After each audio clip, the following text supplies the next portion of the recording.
Good morning, everybody. This is Dr. Serge.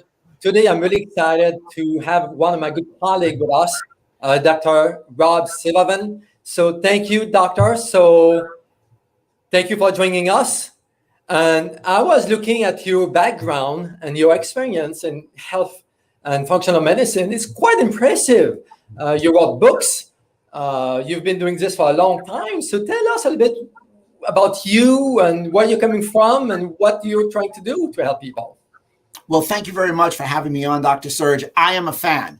So for me to get on, to be with you is exciting. Thanks for the great introduction. I've been practicing about 22 years, and my origins is in chiropractic. And the reason I went into chiropractic is I have an injury. I have what they call congenital torticollis. So that was the original reason where I started everything to get to chiropractic school. But they always used to ask, and I used to inquire with all my teachers, the why. And the why is getting and looking at the body from the inside out. So without question, the first thing I wanted to do was look at the biochemistry, and functional medicine answered the bell for that.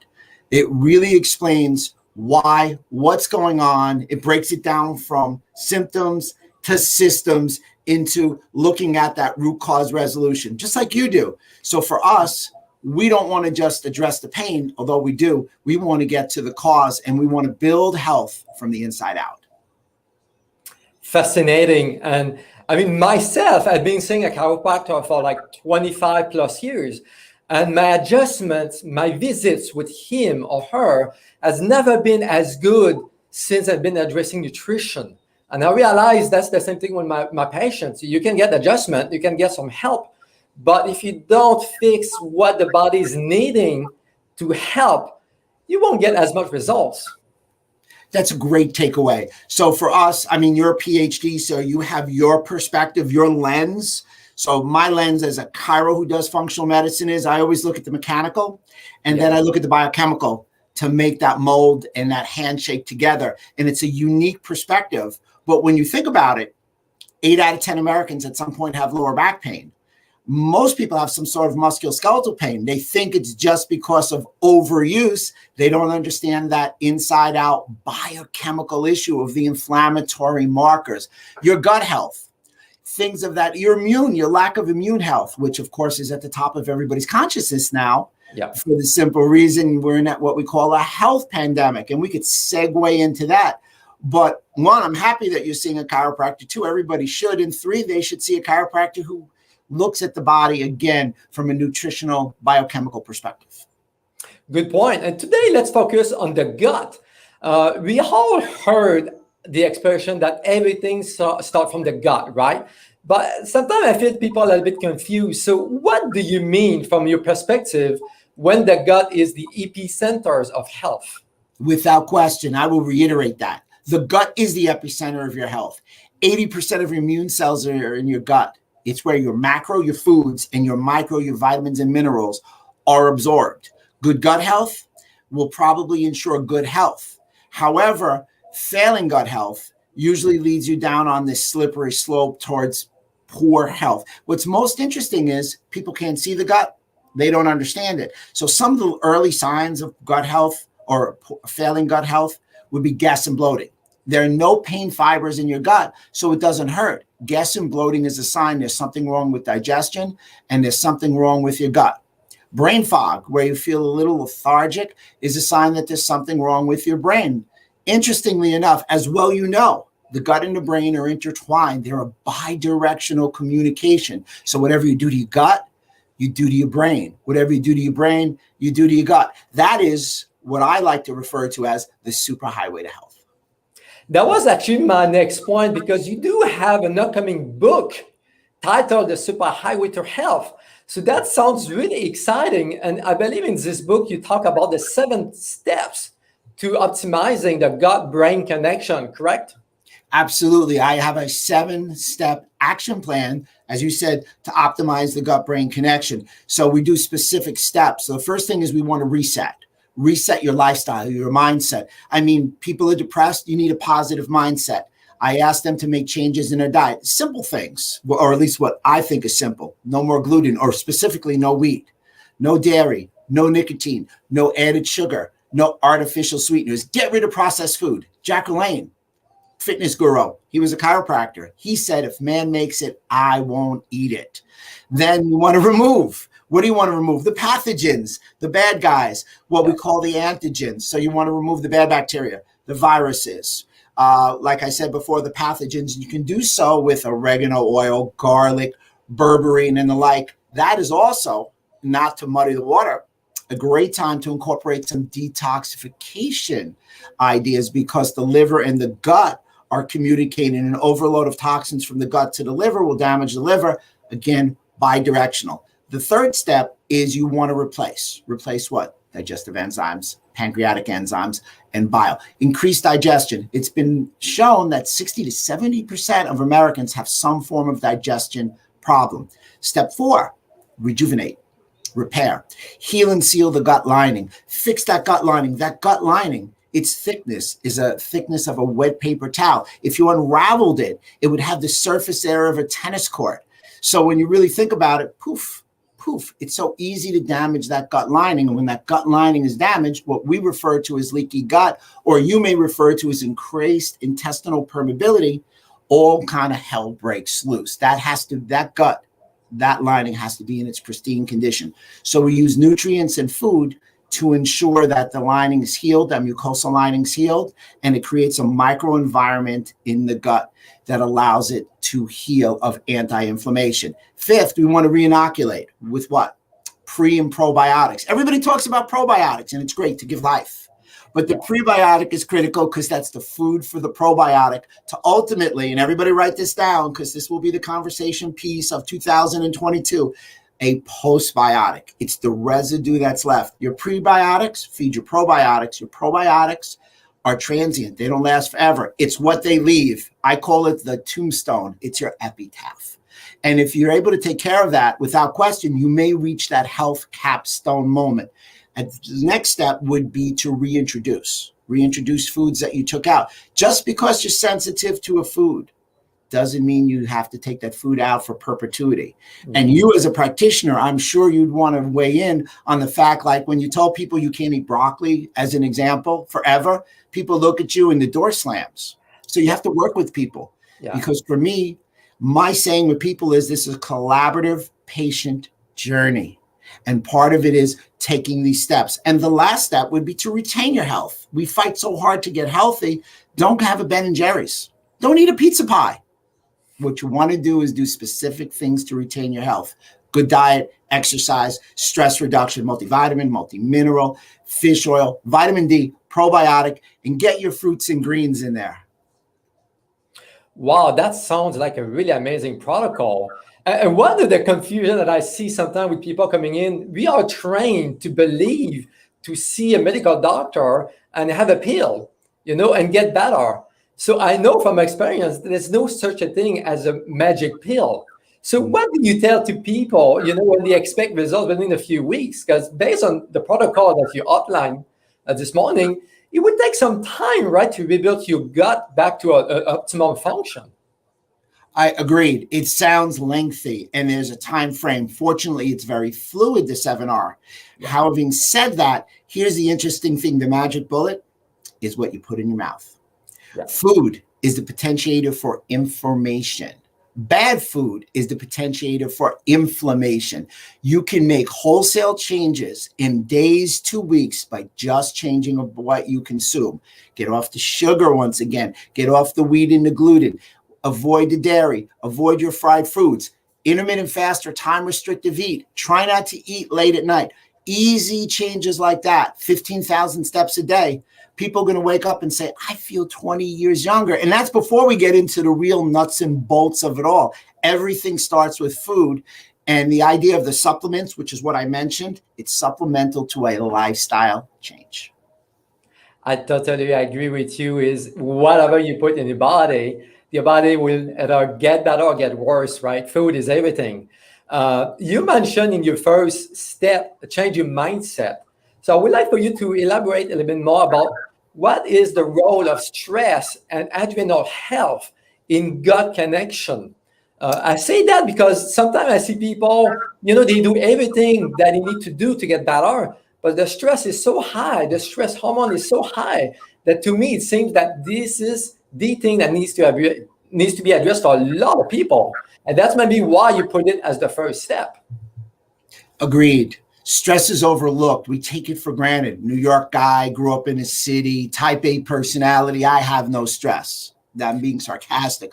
Of course, we overlook the stress. Health pandemic, a lot of uncertainties. What do I do? This, that, the other thing. How do I take the next step? So stress is high. These stress hormones are so deleterious to your overall health, and they're extremely ruinous to your gut health and your epithelial cells. So the truth of the matter is that if you were to do anything, maybe before even removing the foods, it would address the stress. So what I'm seeing a lot of people now are they're meditating, they're taking yoga, they're doing things to relax. You know, there's an old saying, a buddy of mine is a very well-known business guy, and he says, you never make a decision when you're emotional. You never make a decision when you're upset. You never have a meal when you're upset. Well, if that was the case, we would be starving because nobody we know right now could eat. So I agree with you. There are certain fundamentals, meditation, yoga, and maybe realizing that we can't control others, we can only control ourselves, will enable us to decrease our stress, will definitely help our health.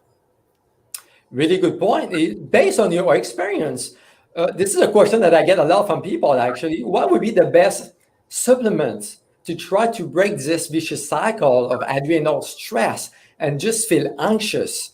You know, so I know there's a lot of products out there, but what would be the top 4 or 5 that you would recommend for people to start taking if they feel stressed? Great question. So I'm going to hit it from 2 different angles. So I believe it or not, people would laugh at me when I say melatonin, and they'll go, why? And I'm like, well, melatonin isn't just a great sleep supplement. It also is fabulous for inflammation. It's great for reactive oxygen species. It's really shown to help embody your immune system to make it more potent. So melatonin from that aspect would be one of the things that I recommend. Then I would actually go back. Oh, you wanted to say, I apologize. Yeah, I wanted to add that melatonin is mostly made by the gut, correct?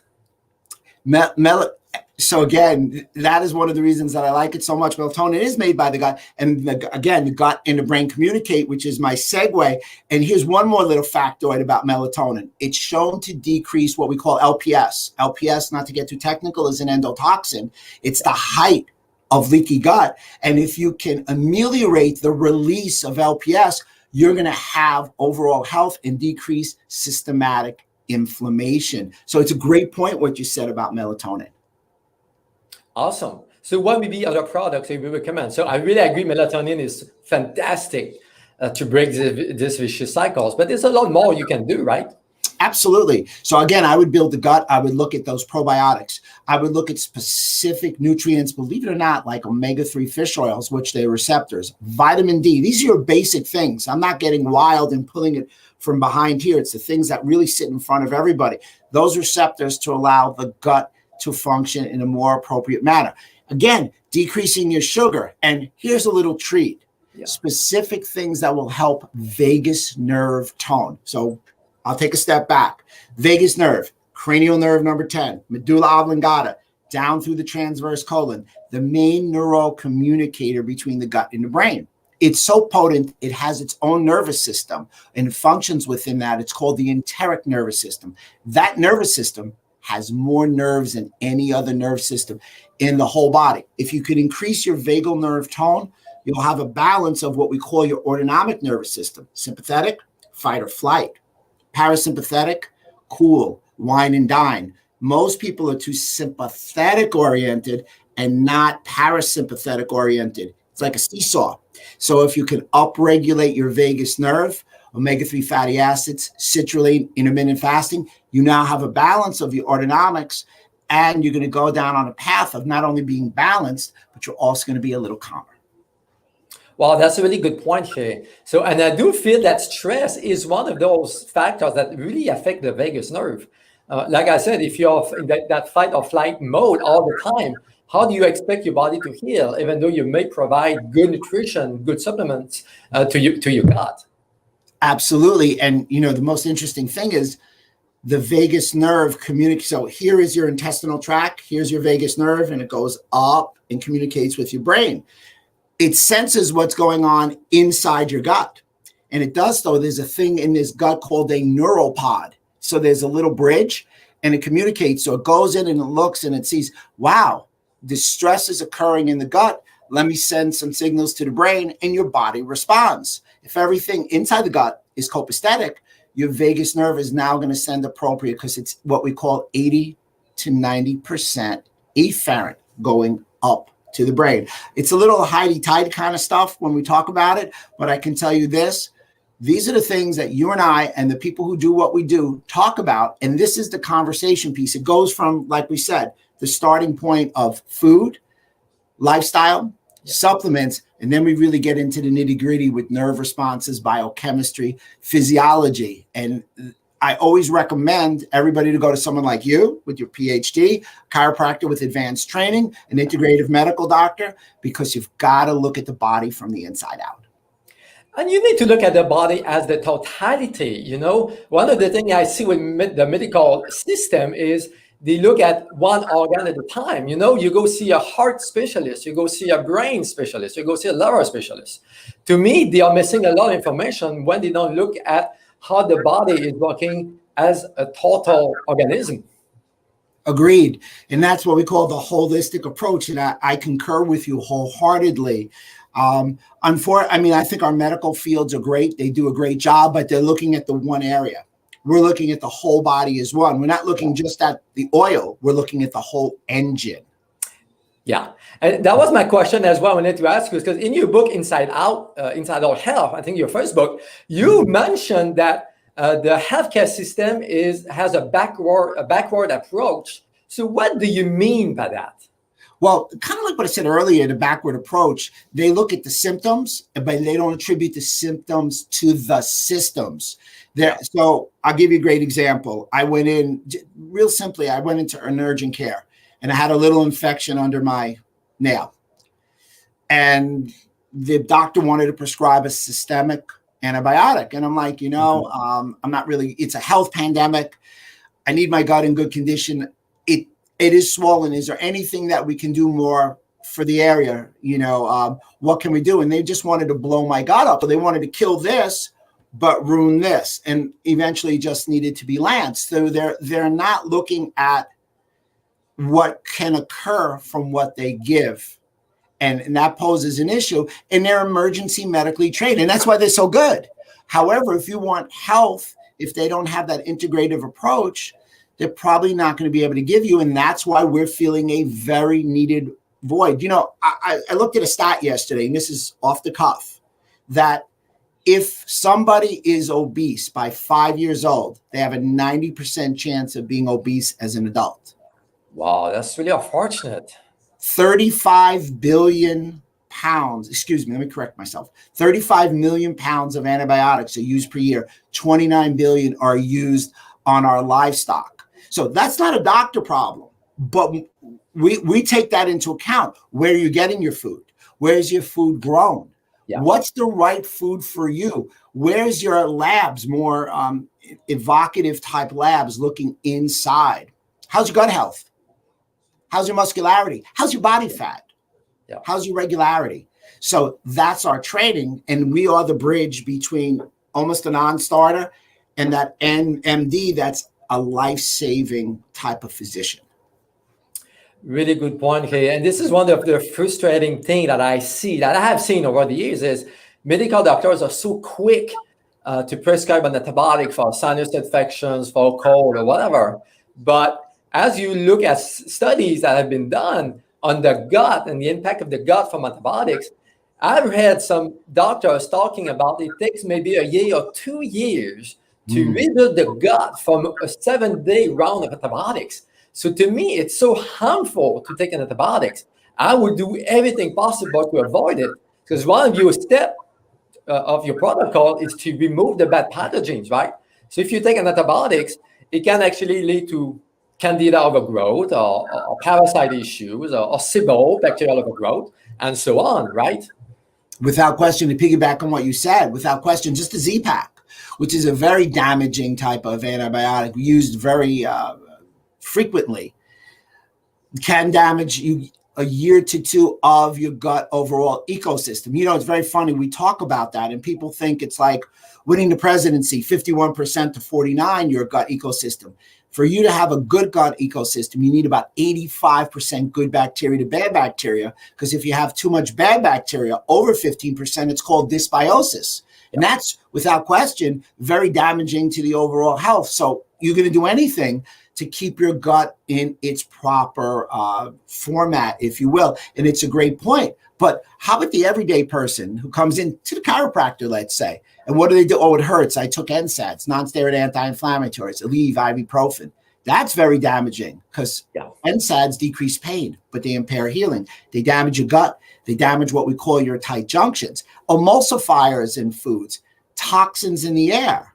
Now, I'm not saying stop eating and stop breathing, because that's obviously not going to work. Yeah. And that gets back to the lifestyle, making the best choice. But pain opiates are overused. Over-the-counter NSAIDs are overused. Foods, poor foods are overused. Processed foods for packaging. These are things that are damaging your environment. So I always say, think of your gut as a neighborhood. And I grew up in New York City. So the more good guys in the neighborhood, the more harmonious it is. The more bad guys, the more kind of chaos. What do you want in your gut? You want harmony. Get a lot of good bacteria. Really good point. And, you know, since I've done my training 20 years plus ago, I believe back then that all pathogens were bad for us. They were harmful. We need to get rid of it, antibiotics or antifungal. But now over the years, there's more research showing that it may not be the case. And a few weeks ago, actually, I read an article on parasites. And they were talking about how parasites can control inflammation and histamine intolerance. And they show how parasite actually can be beneficial for you. So this is a totally different mindset. So what's your take on that? I agree. I mean, we all talk about gram-negative bacteria, to give an example, but there are instances that gram-negative bacteria is positive for you. So again, I agree, because it was made, parasites were made to kind of keep the cleaning there and kind of keep it in order. Now, to get back to the antibiotic, which is what I call a nuke, I want everybody to get this. When you go in, it nukes. It blows everything up, takes good and bad bacteria. The things that you can take now that are over the counter in formulas that are called bacteriophages. There was that option between antibiotics and bacteriophages. Antibiotics were more potent and they killed everything, and also a little cheaper in the 1930s and 40s. Bacteriophages now are actually very interesting in they're very specific. They're like snipers. They get specific species of bacteria. So what I've been using in my office is a lot of different type of bacteriophages to create a more harmonious ecosystem. So I'm adding that in. So again, you're right in everything that you say. You don't immediately see gram-negative and parasite, even though it has a negative definition. You need, it's like I'm a basketball guy, so I'm going to give a little metaphor. We always said if there's one crazy guy on the team, it's okay. But if there's two or three, it's too many. We lose control. Same thing in your gut. Good point here. So, and one of the things from, holistic perspective, in my strategy at least, is to support the body to get the gut in balance, right?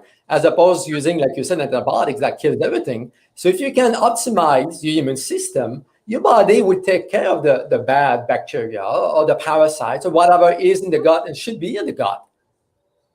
Agreed. Again, it's interesting. You want to determine the ecosystem, the population. You may, if you have some gut problems, determine the trigger. And you also want to make sure the barriers, we talked about leaky gut before, both in the brain and the gut, are in tow. And the highest level of health, which is something that you and I were talking about before we came on, is the body's ability to communicate appropriately.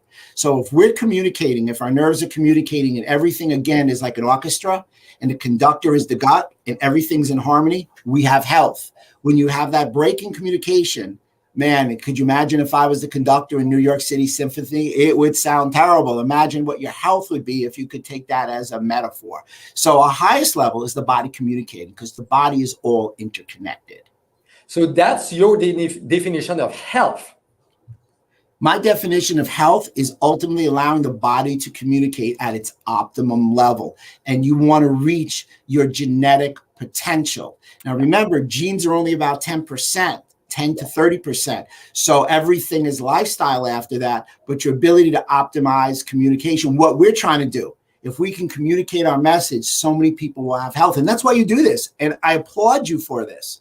You know, nobody's giving us money for this. It's taking time out of our day. We're doing this because the message is our mantra. You know, our credo is health is wealth. Yeah.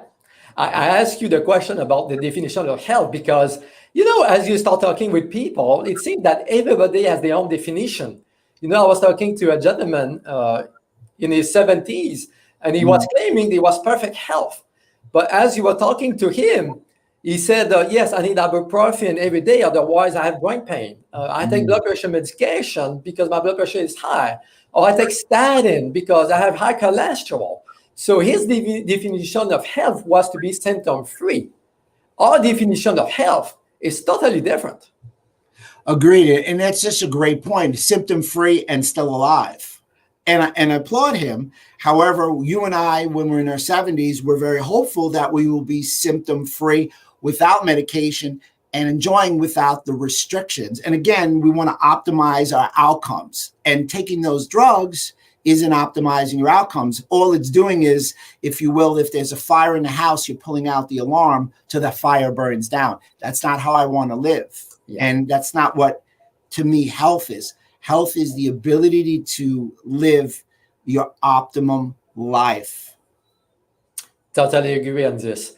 Let's get back to the 7 steps. So one of your steps was, you mentioned detoxes, right? Yeah. We are exposed to about 80, 100,000 different types of toxins in this country. So we are toxic, right? And there's so many different types of detoxes and cleanses out there. It's a bit overwhelming. To me, it's really concerning. I'm saying that because I would say about 9-10 years ago, there's a guy in his 20s who came to me. He did a detox, he bought a detox in the store, and he ended up in the ER. And the doctor wanted to do a kidney transplant because his kidneys were all shot. And it turns out that the detox he didn't do what he needed to do. So his detox pathways were closed. He pushed the toxins through the kidneys, and the kidneys were stressed. So what's your take on those, different cleanses, detoxes, how cautious you have to do, and what do you recommend to detox? Yeah, that's a great question. And you used really good buzzwords. I appreciate the softball. Cleanse, right? Yeah. It's not a cleanse, detox. So understand that your liver is, your first brain is your brain. Your second brain is your gut because it's got that enteric nervous system. Your third brain is your liver. It's only slightly over 3 pounds. It's your number one detoxification organ clearly in your body. But what's most important about it is it filters all the toxins. And I'll just start off by saying it's the number one spot where you can detox estrogen. So maybe we'll come back and talk about women's problems another time, and that being a major anchor, linchpin of what needs to be done.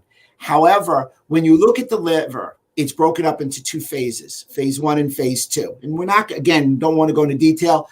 You have what we call a fat soluble toxin. It goes through these 2 phases, which again should be balanced, and you make a water soluble toxin if your liver is functioning well. That water soluble toxin has 2 options. You can do number 1 and number 2, and you can get rid of the toxin.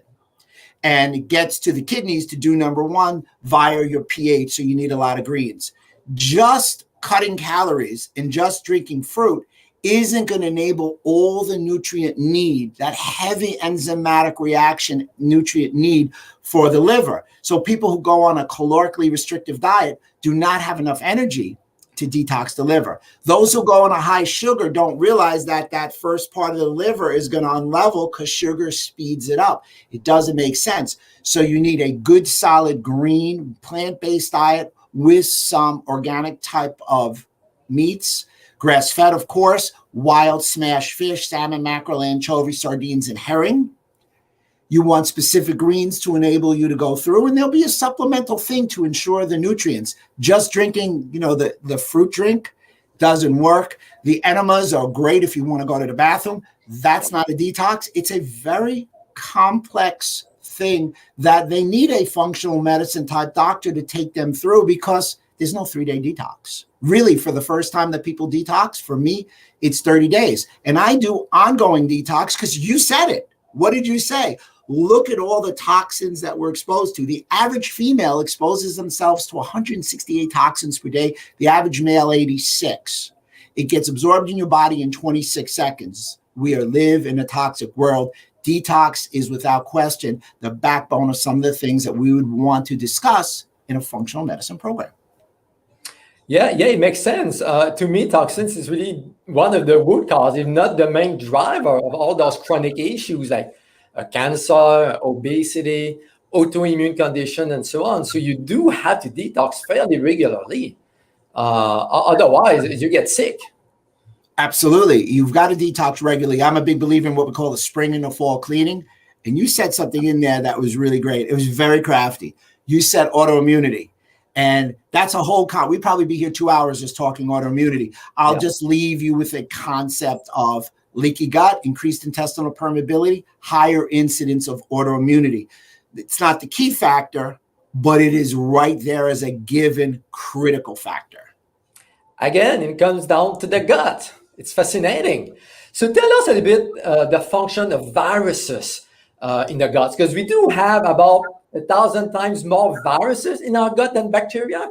So we call it the virome. So what is the function of the viromes? Because we hear a lot about the probiotics, right? The bacteria. But viruses seems to play a more important role than bacteria, right? Absolutely. Virus is at the top of everybody's consciousness. It's something called COVID-19. It's a virus. Yep. And we spoke about it. We don't have anything that kills viruses now. We have something that will obliterate bacteria in an antibiotic.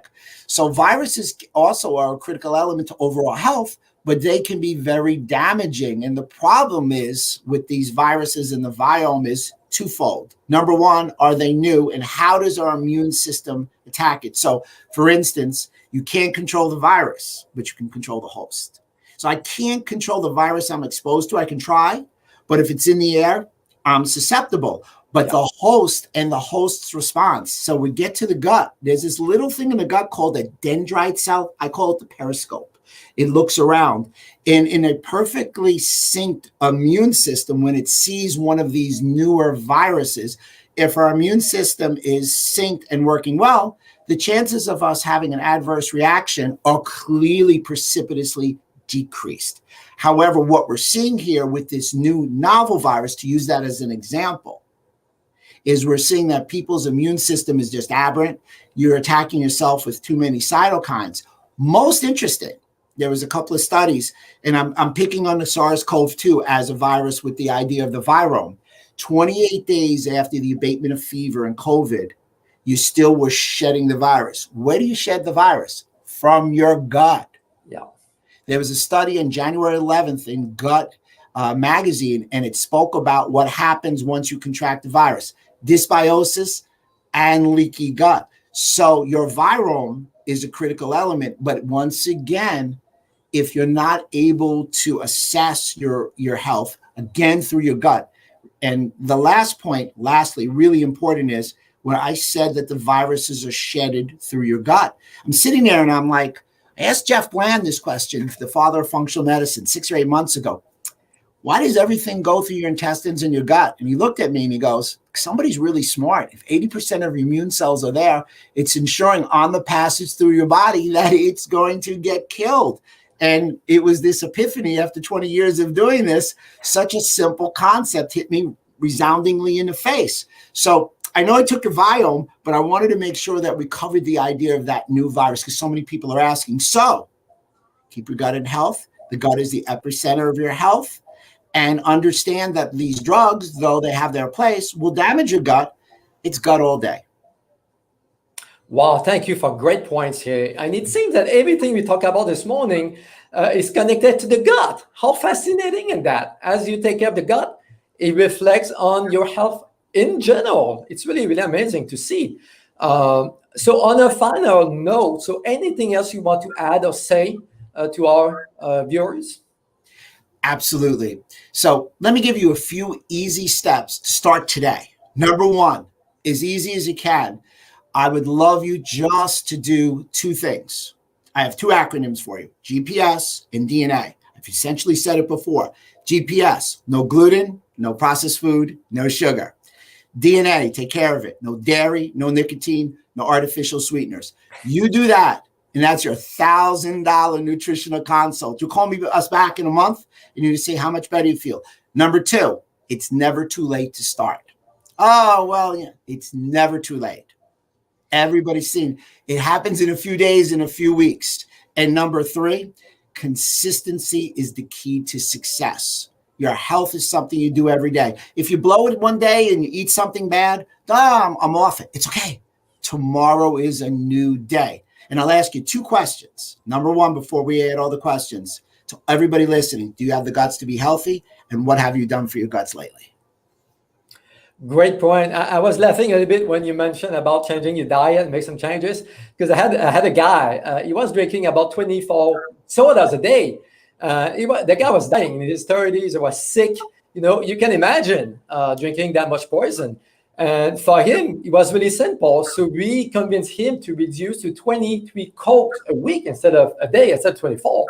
When he came back a week later, it was a totally new person. The pain was gone, sleep was better. So it doesn't make a lot of change. It doesn't take a lot of changes to actually make some progress on your health. It's really amazing to me. Small steps lead to a giant leap. Yeah. And we do have a question from one of our viewers, and she wanted to know a little bit more what to do about optimizing our vagus nerve health. Sure. It's a couple of things that I would do for vagus nerve health. Again, I use a nutritional protocol. That protocol is specific probiotics by B. longum, L. raminosus, and Lactobacillus acidophilus, omega-3 fatty acids, L-citrulline, increase your fiber. Also, believe it or not, I use a laser. I use a violet light, a 405 nanometer light. And I use it. I have I use lasers in my office, a patented laser technique. And some other people, they sing, they hum, and that's great. I found the nutrition combined with the laser to be the fastest way to make an indelible mark on your vagus nerve. Awesome. Thank you for this. And thank you, Doc, for this morning, for your time. I know you're busy, but I really appreciate it. And we need to do this again.